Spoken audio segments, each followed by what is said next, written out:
Hoy Venezuela los necesita.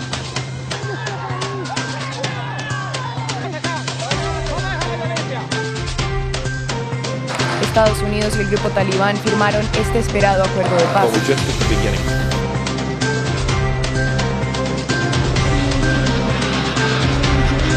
Soleimani, that's the Lord. Hossein Soleimani. We're all Soleimani.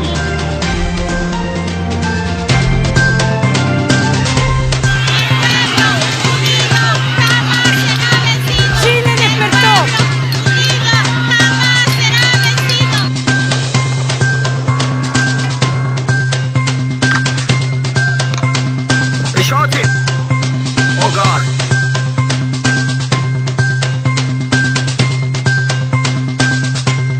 Millones de personas aisladas, ciudades incomunicadas, una crisis nacional en la que cada uno aporta su granito de arena.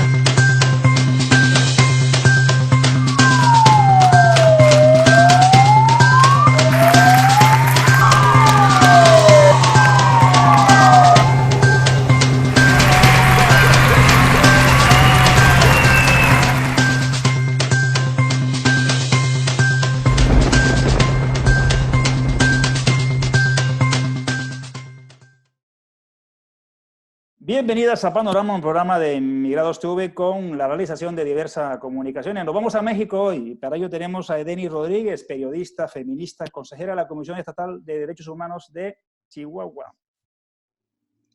Hola, muy buenos días. Por acá ya en Chihuahua, México, sufriendo el calor a resguardo. Buenos días. Buenos días, gracias por estar con nosotros, por sacar el espacio. Sabemos que estás muy ocupada con tus cuestiones de trabajo. De verdad que mil gracias, te agradecemos el estar con nosotras. Y queríamos preguntarte, Edeni, y aprovechar tu conocimiento de México, lógicamente, por todo lo que estás haciendo allí, por todo lo que trabajas y lo que tú eres como líder social y defensora feminista. ¿Cuál es ese contexto actual político, social y económico de México, en el contexto de la pandemia y todo lo que ello conlleva? Mira, en México estamos, bueno, en todo el mundo, a nivel mundial tenemos una crisis importante, pero a México estas cuestiones lo lleva a cuestionarse su realidad desde el tema de la desigualdad. México es un país profundamente desigual, pero que afirma sentirse homogéneo, ¿no? Tenemos realidades muy dispares, pero generalmente nos gusta hablar a nivel país. Ahorita uno de los retos más importantes, yo vivo en el estado de Chihuahua, es un estado fronterizo que colinda con el norte de México. Tenemos a Ciudad Juárez, que es de las principales fronteras con Estados Unidos, particularmente con El Paso. Es una frontera interesante porque, además de los temas obvios, también es uno de los puntos más importantes de acceso de exportación y importación legal.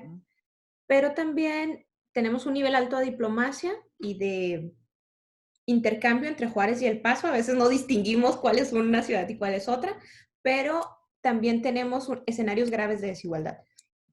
Con el tema de la migración, con el tema de... Las maquilas también están allí, ¿no? Sí, las maquilas. Chihuahua tiene un importante escenario maquilador, el sector manufacturero en el estado, que este es otro punto que me gustaría prestarle atención un poquito más adelante, porque a nivel de la empresa manufacturera que empuja un tema importante de economía, pero también un tema importante de énfasis social, ahorita se está dando un reto significativo por el tema transfronterizo. Si me permites, me gustaría también dedicarle un espacio a esto. A nivel país, el tema son las desigualdades, que en el estado de Chihuahua se puede explorar mucho y reflejar este tema. Chihuahua tiene un clima extremista, tenemos un desierto interesante y un frío tremendo. Es verdad, es verdad. Pero este clima se extrapola a su realidad social. En Chihuahua nos encanta salir en las encuestas, amamos estar en las encuestas. Si tú ves de las principales economías del país está Chihuahua, índices de interno bruto está Chihuahua, si tú ves ciudades con mejor calidad de vida está el estado de Chihuahua, pero también si tú ves comunidades con mayor rezago social está Chihuahua, si tú ves índice de muertes graves está Chihuahua. Si vemos el índice de desarrollo humano, tenemos municipios muy prósperos como Cuauhtémoc, Juárez, Chihuahua, pero tenemos municipios con mucha situación de carencia y que incluso son foco nacional. Esto nos ha generado con el tema del COVID retos importantes porque al momento tenemos en el estado una desigualdad tremenda a la hora de atender casos. Tenemos una suficiente infraestructura hospitalaria en Chihuahua y en Juárez, pero ahorita tenemos ya en 12 municipios presencia de casos confirmados, incluso muertes, pero no tenemos capacidad hospitalaria en los municipios urbanos. Otro reto significativo que tenemos es con las comunidades indígenas, particularmente con el grupo Rarámuri. Las comunidades rarámuris tienen una dinámica social que va a dificultar enormemente contener la pandemia.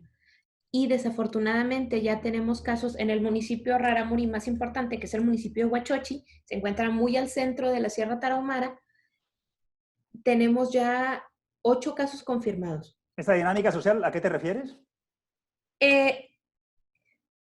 Es un poco ambiguo, ¿no? O sea, por una parte ellos tienen un espacio muy amplio para vivir, entonces el tema de la sana distancia no es problema, viven lejos.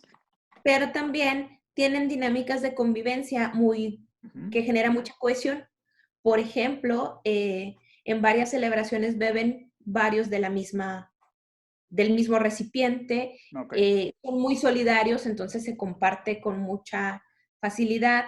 El tema de la vivienda es conjunta, en una misma vivienda viven muchas personas, sobre todo las personas que se han visto obligadas a una migración forzada a los municipios urbanos o a una migración voluntaria en busca de mejores calidad de vida y de acceso a la educación. En estos casos, los asentamientos Rarámuri que tenemos, por ejemplo, en la ciudad de Chihuahua, tienes una vivienda de 2 casas y tienes viviendo ahí 10 personas. Hay un hacinamiento por las mismas condiciones de la cultura propia, ¿no? De cómo viven, o también se da hacinamiento por el tema de la pobreza. Es más el tema de la pobreza y desafortunadamente es más el tema del control social de algunas organizaciones de la sociedad civil mestizas. En los asentamientos, esa contracultura, a los rarámuris les gusta vivir lejos. Si tú vas a una comunidad en la sierra, las casas están dispersas, tienen terreno de agricultura y disfrutan mucho su espacio. Pero si tú vas a las comunidades en la ciudad, por ejemplo, estos asentamientos pertenecen 4 de ellos a una comunidad religiosa. La comunidad religiosa tiene normas de a qué hora entran, son bardeados y cerrados. El arrendador tiene llaves de todas las casas. Él decide con quién alguien se puede casar o con quién no. Él decide a qué hora puede salir y a qué hora no.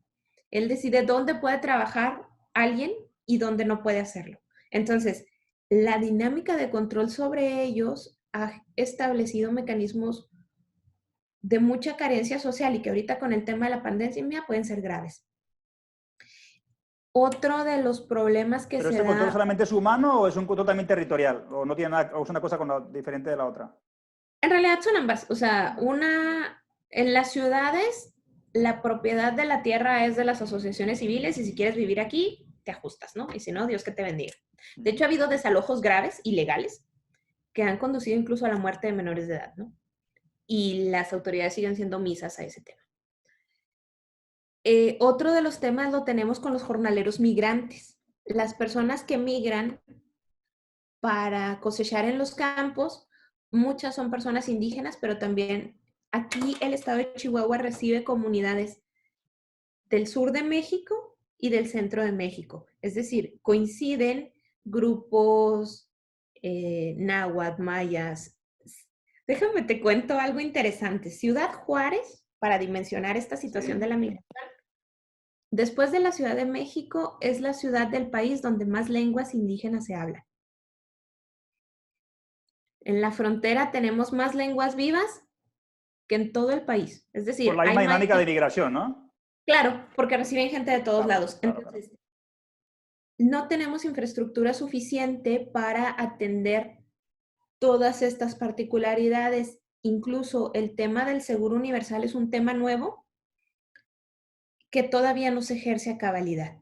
Por ejemplo, en el estado de Chihuahua tenemos una ley que por ley todos los indígenas originarios del estado pueden recibir asistencia médica gratuita. Pero para poder acceder a ella se necesitan obtener una carta firmada por la COEPI, que es una instancia muy pequeña que solo está en Chihuahua, para poder hacer válido ese derecho. Y el tema que se da es que, ignorando completamente el derecho a la adscripción, COEPI entrega esas cartas a quien mejor considera y a quien le cae más bien, ¿no? Y a quien ha tenido relaciones con ellos por algún programa o por alguna campaña o por algún tema, ¿no? O sea, no hay una política universal o no hay una política de atención, a los social, sí. pueblos originarios del estado y a los pueblos migrantes del estado, ¿no? En alguna ocasión nos ha tocado comentarios tan graciosos como de la COEPI y tan graves como el hecho de que te digan, es que aquí nomás atendemos rarámuris de la sierra, los rarámuris del otro lado del país no. Es un comentario grave viniendo de una instancia que se dedica a la atención de pueblos originarios. En este sentido, los migrantes no la están pasando muy bien. Se han implementado algunas estrategias de reparto de despensas y cuestiones así, pero también es muy significativo la coordinación que hay entre ellas. Por ejemplo, algunas compañeras iniciaron un trueque, es una estrategia de reunir alimentos y entregar, pero todas siguen siendo acciones a pequeña escala. Te comentaba, con el otro tema grave que se está dando es, el COVID tiene una demanda de salud específica, pero ha obligado a los hospitales a suspender muchísimos otros servicios y tratamientos. Enfocándose Entonces, lógicamente a la pandemia, a todo sí, lo que claro, conlleva por ello. supuesto. Y por supuesto para evitar contagios y de una manera sumamente acertada. Pero esto ha generado otras problemáticas de salud, particularmente en los grupos de diversidad sexual, en atenciones de temas de VIH, por ejemplo. Estamos teniendo deficiencias en la atención y son complicaciones de salud que pueden ser también graves y letales. Entonces, esto nos ha llevado a que el estado de Chihuahua se encuentra en el 8º lugar de muertes por COVID. Ciertamente el 60% de las mismas son ahorita en Ciudad Juárez, que es el tema fronterizo que te comentaba. Esto a mí me ha resultado muy preocupante porque traemos una tasa de letalidad superior incluso a lo que tienen ahorita España e Italia a nivel país. En Chihuahua la tasa de letalidad es del 18%, mientras que a nivel país es del 8.2%, es decir, traemos casi más del doble del país. Y aunque a nivel de casos registrados solo tenemos 653, hay 118 personas que han fallecido. Estados, por ejemplo, como Sinaloa, incluso como Tabasco, que también Tabasco ha recibido bastante atención internacional. Ellos tienen 1,277 casos y han registrado 178 muertes.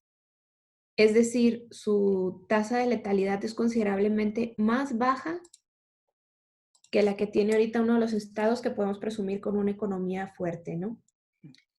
Y aquí valdría la pena preguntarnos, ¿por qué? Otro de los escenarios que se ha dado de una manera considerable es, hablábamos un poco del tema del sector manufacturero. Sí, la maquilación. La maquiladora, ¿no? A nivel estado, se han iniciado algunas estrategias, como en todo el mundo el tema del COVID tiene también un impacto muy directo con el asunto de la economía. En el estado de Chihuahua, como en México y en Latinoamérica, hay muchísimas familias que viven del ingreso diario. Entonces, de la economía informal. La economía informal y la economía formal. Ah. Hay muchísimas personas que trabajan, como tú lo dices, en la industria de manufactura. Pero también hay personas que trabajan en la industria de comercio. El tema del turismo ha sido muy significativo y el turismo está parado. Sobre todo las comunidades serranas o se dedican a la madera o se dedican al turismo. Y el turismo está en colapso.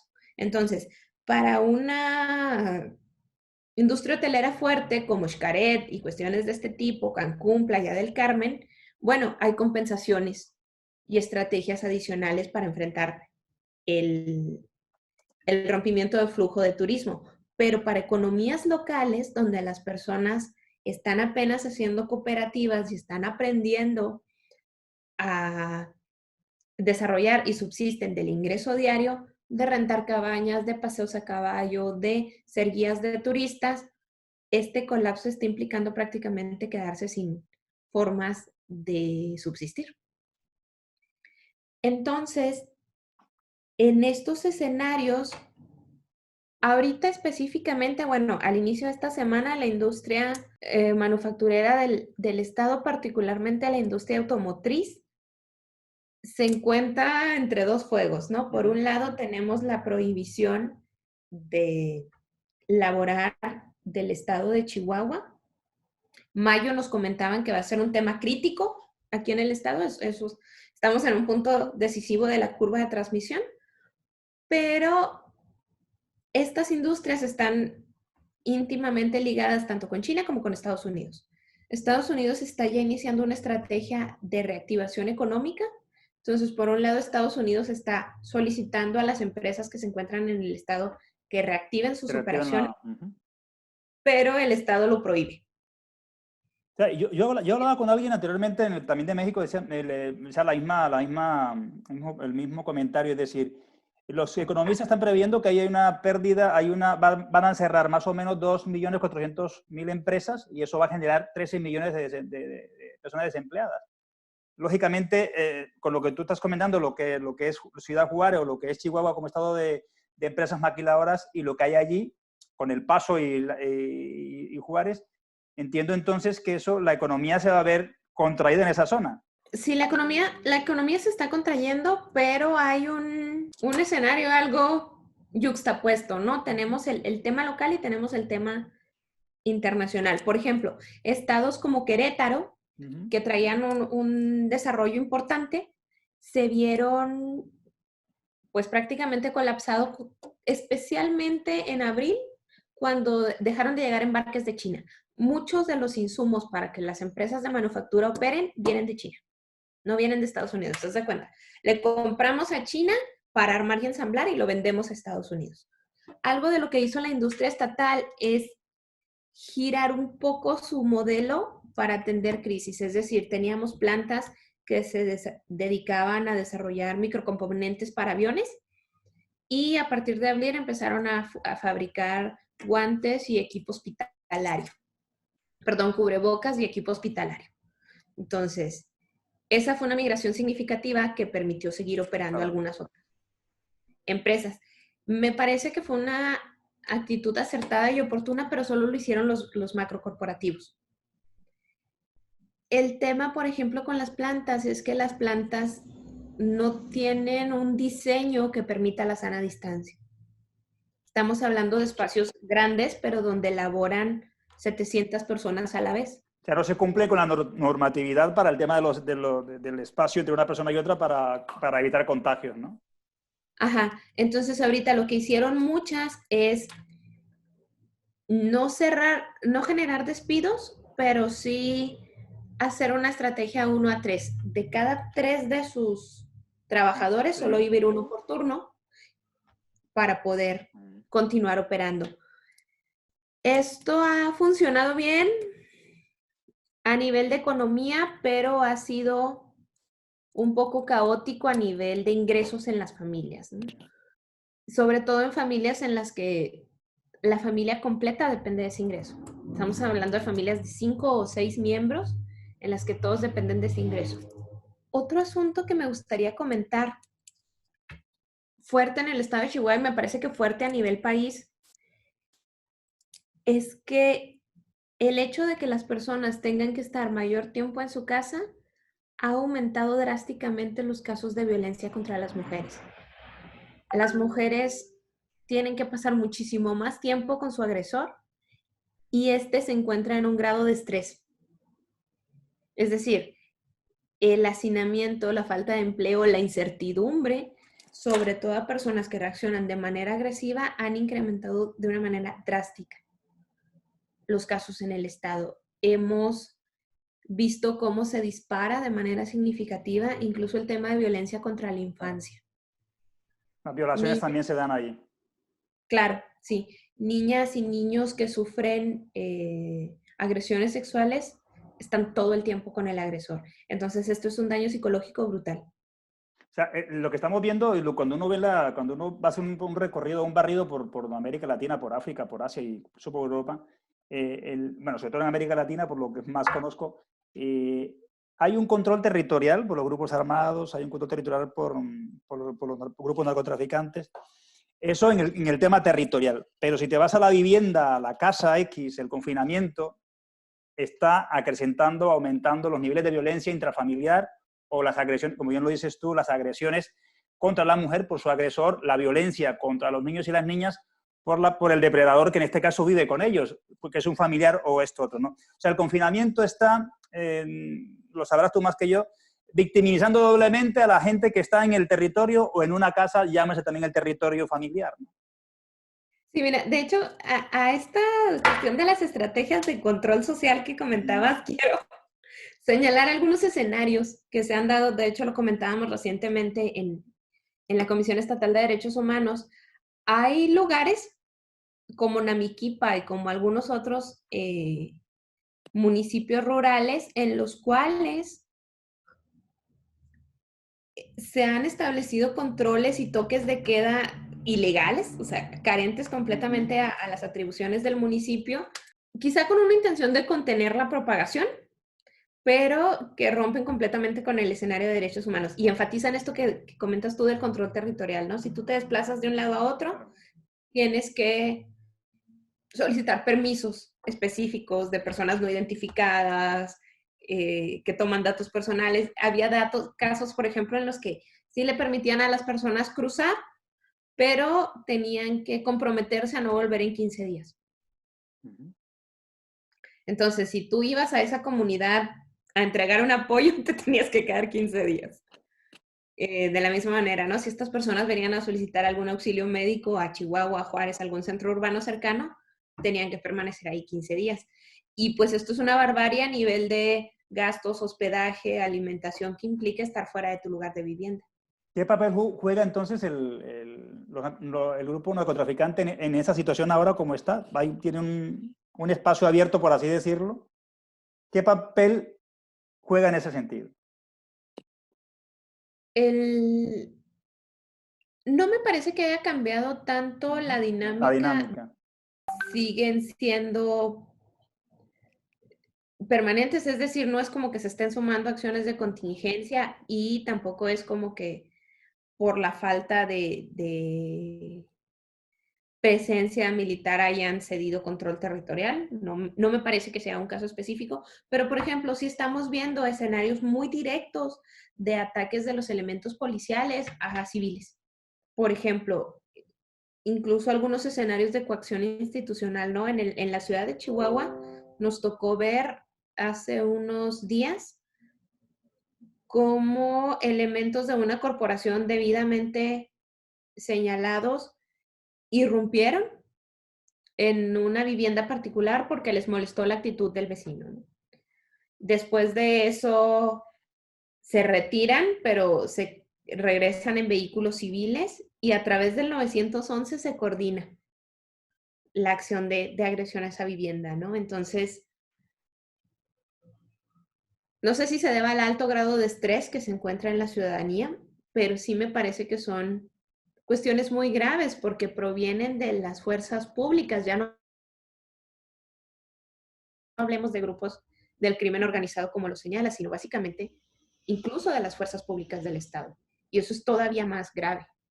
Aquí valdría preguntarnos, pues, ¿qué está pasando, no? Está ya la Comisión Estatal solicitando información a este tema para poder emitir una recomendación al respecto. Eso que tú comentas, te hago un paréntesis ahí, Deni, eso de la violencia policial o de la fuerza pública está ocurriendo no solamente en América Latina, sino también en todos los países, en Asia, en África y lógicamente también en Europa. parte coercitiva de los derechos civiles. Se aprovechan de eso, seguramente se aprovechan o vamos a decirlo que hay una violencia policial no pública, pero sí existe. Y entonces es una cosa que se ha hecho a nivel mundial. La pandemia también ha ocasionado ese recorte de derechos civiles, escudándose en el tema de la no expansión de la pandemia, ¿no? Entonces, ¿qué equilibrio hay ahí, ¿no? ¿Qué equilibrio se juegan con los derechos civiles, con los derechos ciudadanos, con los derechos humanos?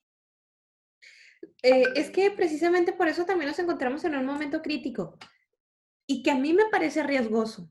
O sea, el tener un escenario de pandemia ciertamente que les da la posibilidad de ejercer una acción más directa, ¿no? Hasta del quédate en tu casa. En Chihuahua, por ejemplo, recientemente se habilitó no pueden andar más de 2 personas mayores de edad en un vehículo.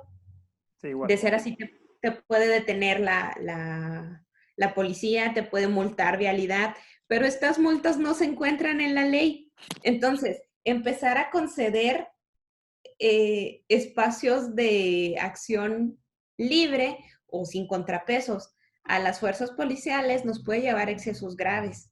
Y tú dices, bueno, es que por el tema de la pandemia yo debo quedarme en casa. Claro, claro. Incluso hay, en el estado de Chihuahua no, y no tengo conocimiento en México, pero hay países en Latinoamérica que puedes estar bajo arresto por estar en la calle. Sí, sí. Panamá ha pasado, en Colombia ha pasado, aquí también está, bueno, arresto no, pero sí se ha visto un poco el tema de la cohesión policial. Le estamos cediendo derechos al Estado, a las autoridades, ¿no? Y el problema está en que hay una muy delgada línea. En Chihuahua vamos a tener otro reto interesante, ¿no? Se habilitó un presupuesto extraordinario para el tema de contención a la pandemia. Se solicitó desde el Ejecutivo Estatal que diversos organismos revisaran sus finanzas y regresaran presupuesto no urgente para atender los temas de la pandemia, lo cual está perfectamente bien y es fundamental. Pero este recurso no está normado a través de un ejercicio de transparencia pública.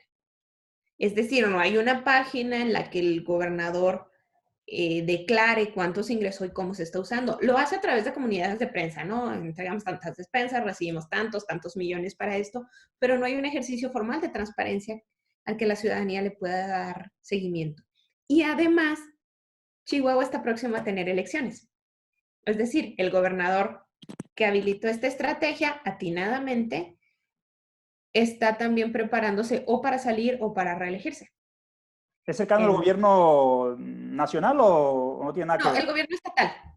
Son elecciones estatales, a nivel local. Sí, pero me refiero, ¿el político que tú referencias es cercano al gobierno nacional o a Morena? Es el gobernador del estado.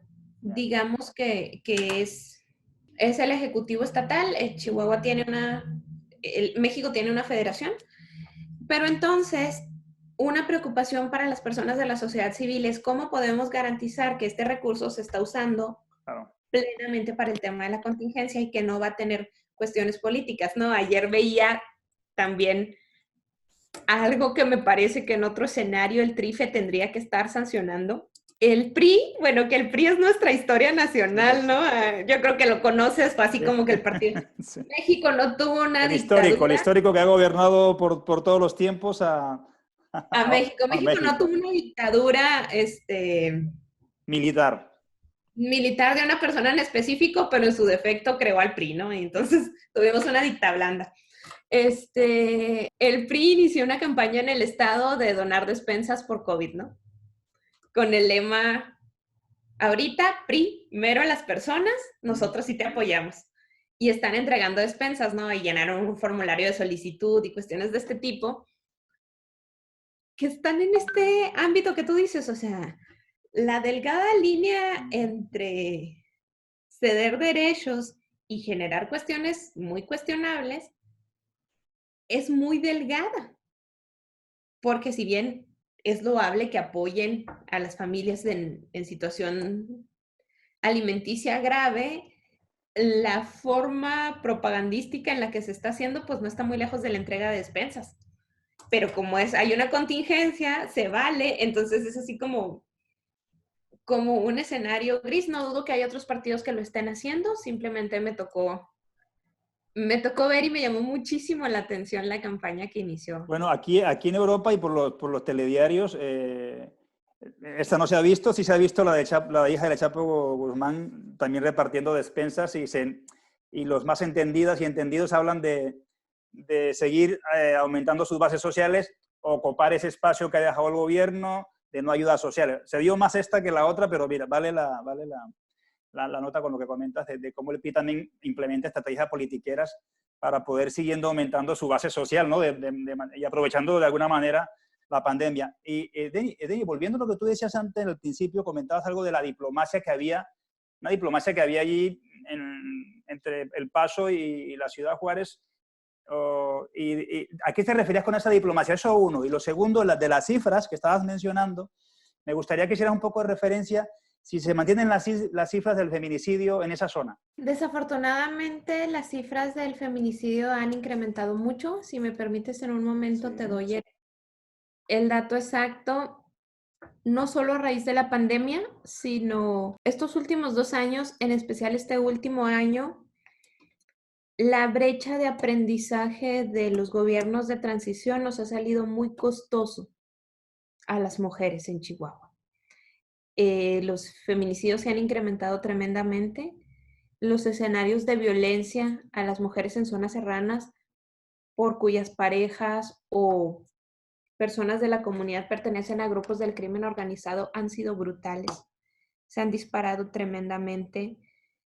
Los casos se han disparado en cifras y se han disparado en escenarios de agresividad. Desafortunadamente era un hecho recurrente, por ejemplo, encontrar cuerpos de mujeres en lotes baldíos con señas de agresión sexual.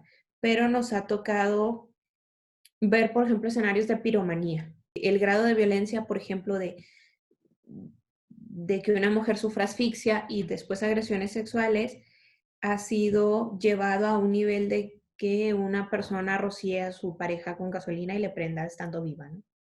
O sea, se ha incrementado en cifras, pero también se ha incrementado en escenarios de agresión. Se han incrementado los casos de niñas desaparecidas y luego reportadas como feminicidio, nuevamente por personas muy cercanas a su familia, ¿no? Hemos tenido Al entorno familiar.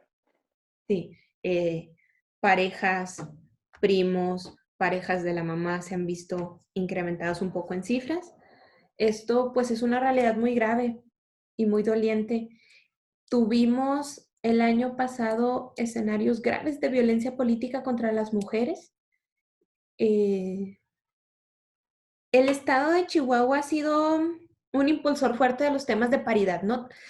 Tuvimos hace 20 años la ley 7030, que por cada 70% de legisladores en el Congreso queríamos tener 30% de legisladoras. Se inventaron las cuotas de género que nos han cuestionado enormemente muchos partidos políticos y se logró llegar a los escenarios de paridad. Esto ha sido un logro importante para la participación política de las mujeres, pero ha sido costoso a niveles de violencia. Desde la coacción que han empezado a ejercer las figuras de autoridad de los partidos políticos contra las mujeres en el ejercicio público ha sido muy grave. Tuvimos casos en la región de Ascensión y de Nuevo Casas Grandes, que es como al noroeste del estado, de desaparición forzada, de ataque público contra una regidora. Llegó un comando a donde había un acto público, esperaron a que se retiraran, se la llevaron y hubo violencia y asesinatos, hubo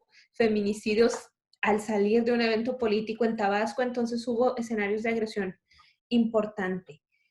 Otro de los aspectos graves que se ha visto es en el tema de la comunicación.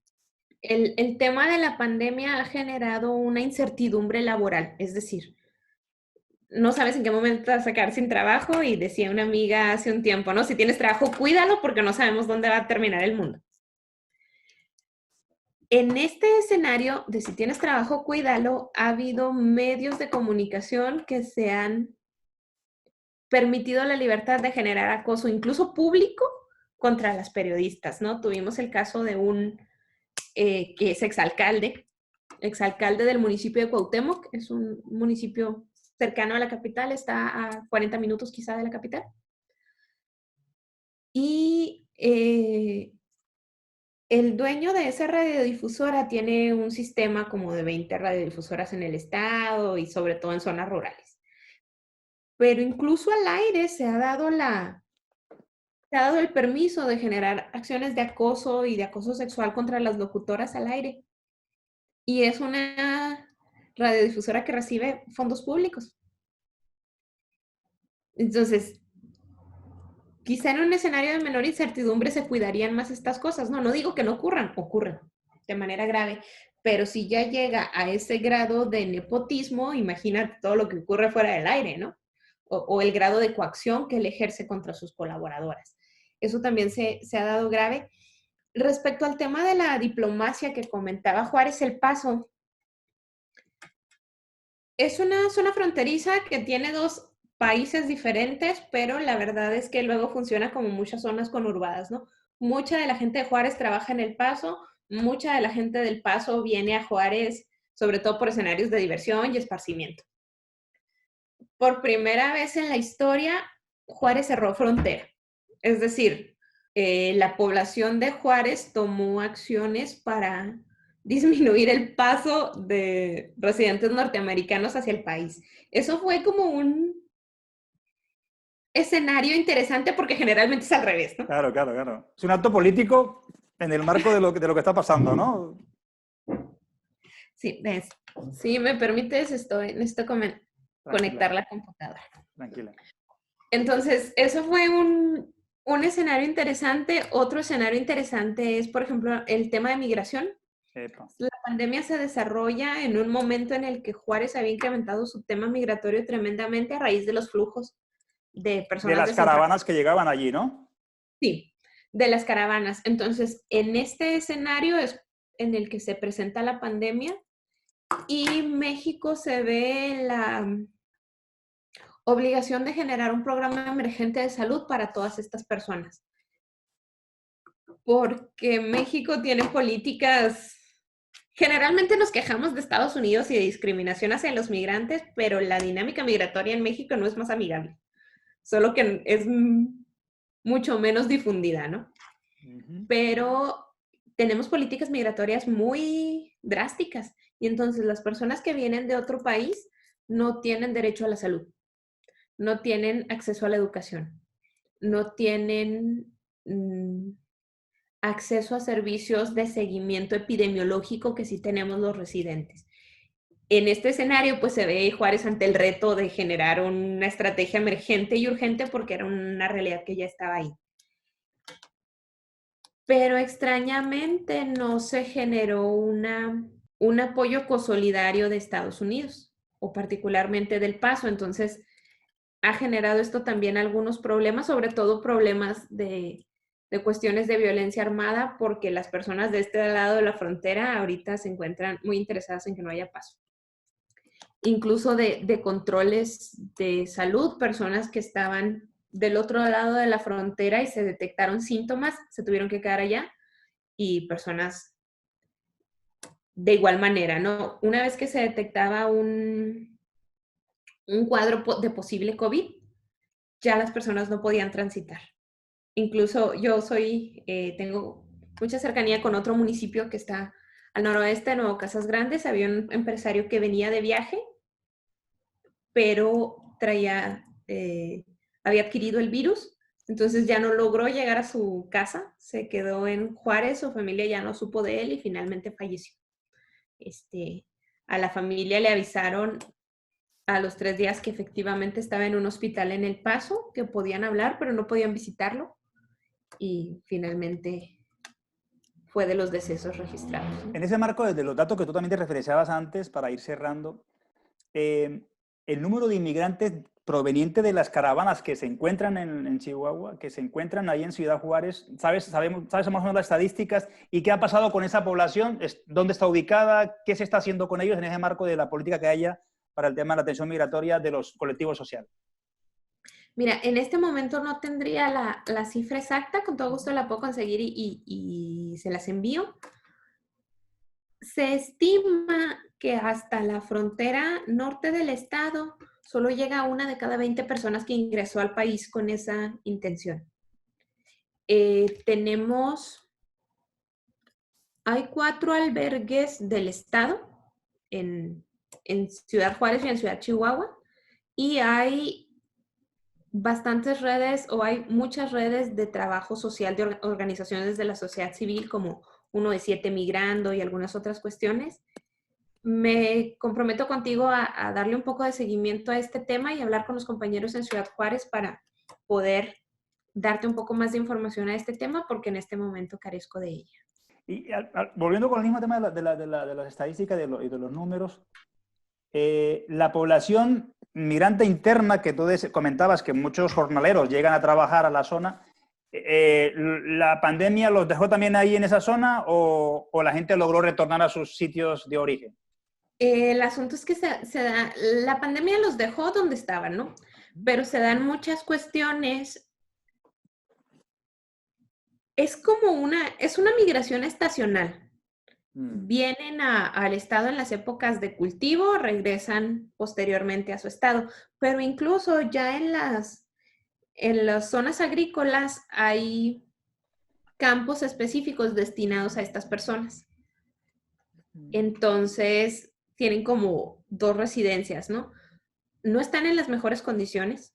La verdad es que hay temas graves, pero también son como flujos constantes. Entonces, ahorita están en Chihuahua. Sí hay un mayor grado de atención a estas poblaciones de migrantes jornaleros. Sí hay un poco más de atención de los servicios de salud, incluso a los servicios de la Secretaría del Trabajo, ¿no?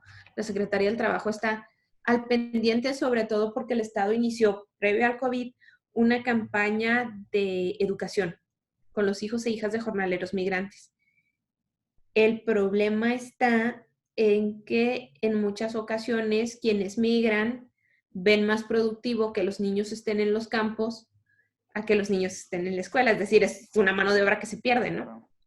Y como el pago es por lo que logran piscar, pues si son más, logran piscar más.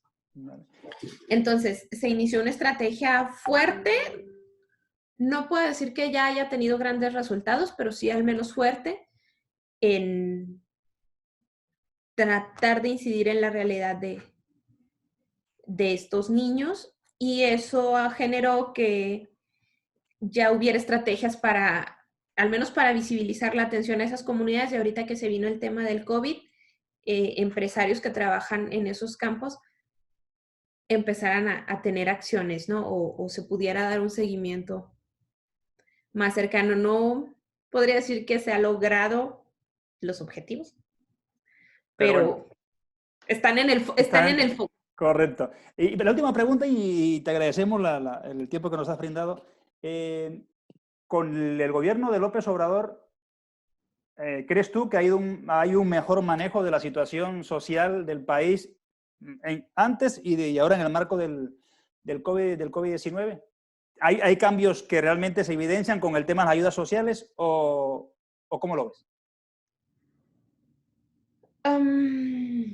Mira, a este respecto pasa algo interesante. Cuando tuvimos el gobierno de la transición de Javier Corral, empezó a tener desatinos que venían del tema de la transición y de verse diferente. Y nosotros dijimos, no, eso es un grave error, ¿no? Desde la sociedad civil. Luego llega Andrés Manuel y trabaja de la misma manera. Entonces en Chihuahua estamos bajo estas 2 lamentables influencias, ¿no?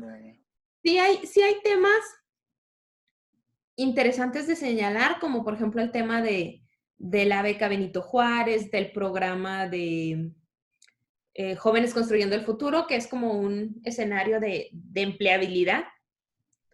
Se beca a los jóvenes para estar trabajando en alguna empresa en específico. El tema de...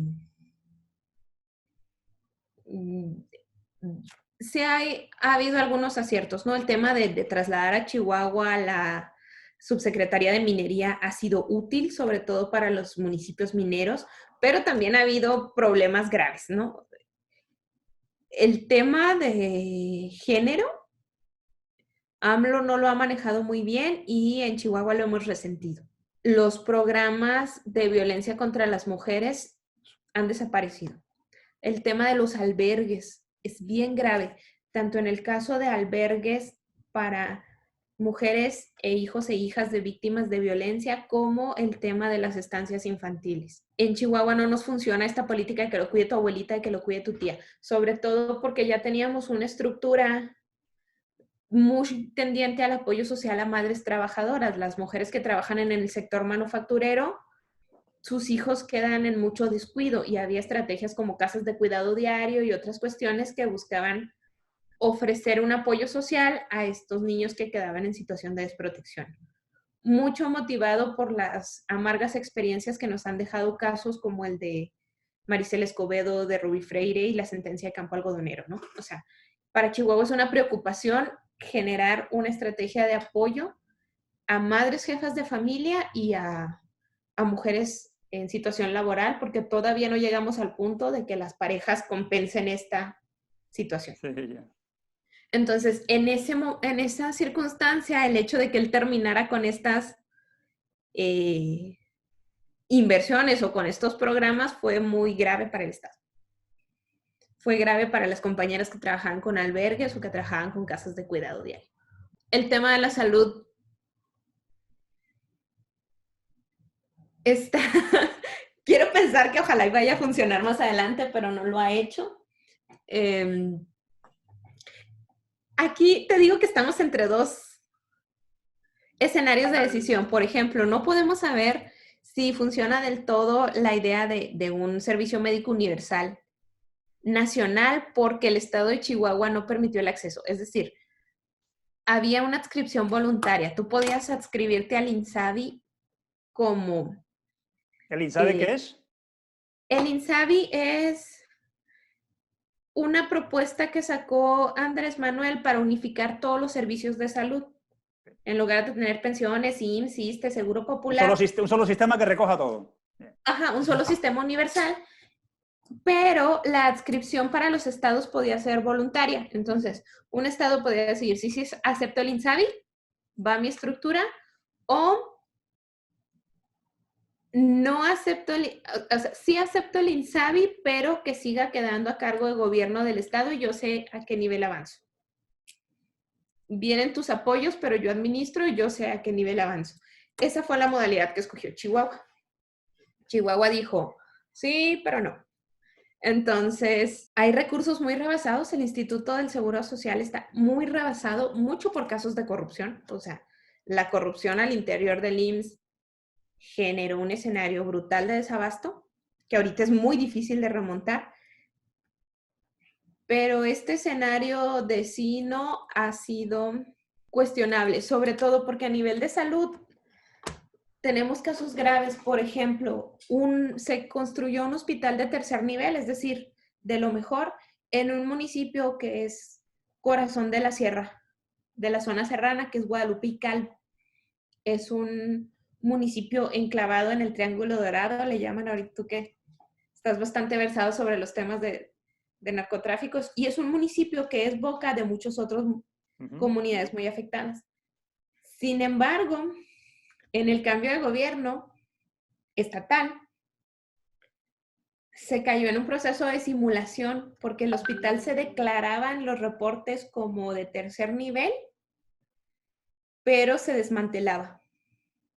Entonces, se suponía que había un hospital de tercer nivel en Guadalupe y Calvo, pero en realidad era un dispensario médico, ¿no? Esto llevó al Estado a recibir 2 recomendaciones de derechos humanos de la Comisión Nacional, porque incluso se dio el fallecimiento de infantes por falta de instrumental básico como un aparato para medir el oxígeno en la sangre. Entonces, recibir los recursos, pero no destinarlos a donde iban, ha tenido hechos graves. Y bueno, en este escenario de la pandemia, el que nunca se haya podido consolidar el hospital de Guadalupe y Calvo va a ser un tema grave para las personas de esa comunidad serrana que pudieran ahí recibir ayuda. Pues queda Otra ahí, cosa que entonces, queda ese resumen que nos has compartido tú desde México, la situación que está viviendo el país, de los colectivos sociales, los colectivos más vulnerables, nos has compartido el tema de la situación de los indígenas que están sufriendo la situación quizás de no apoyo social como debería ser, el colectivo LGTBI, que sus programas han sido revertidos, los temporeros que también tienen inconveniente a la hora de acceder a las ayudas de esa manera, y los feminicidios que siguen aumentando en la zona, la afectación, lógicamente, de las mujeres por la violencia de sus parejas y de las niñas y los niños de la violencia sexual. Eso nos ha compartido Edeni Rodríguez. Muchísimas gracias por estar con nosotras. Seguramente que seguiremos hablando con más tiempo que lo que tengamos, de tal manera que en otras ocasiones podemos ir ahondando en temas específicos que nos puedas compartir. Si tú a bien lo ves, nosotras estaríamos encantadas de poder seguir conversando contigo. Los tiempos, bien tú lo sabes, como periodistas son los que son, y de verdad que te agradecemos, Eni. Muchísimas gracias por estar con nosotras, de corazón. Seguimos hablando entonces. Un fuerte abrazo, gracias. Y seguimos en Panorama en una próxima ocasión, una próxima emisión, la próxima semana. Así que para todas ustedes, ahí tendremos el programa, lo podéis ver en todas las redes sociales. Hoy, mañana, lo que queda de la semana, del mes y del año. Muchísimas gracias. Adiós, adiós. Agur, agur. Eni, mil gracias. Adiós, adiós. Agur, agur. Gracias por el espacio. Hasta luego.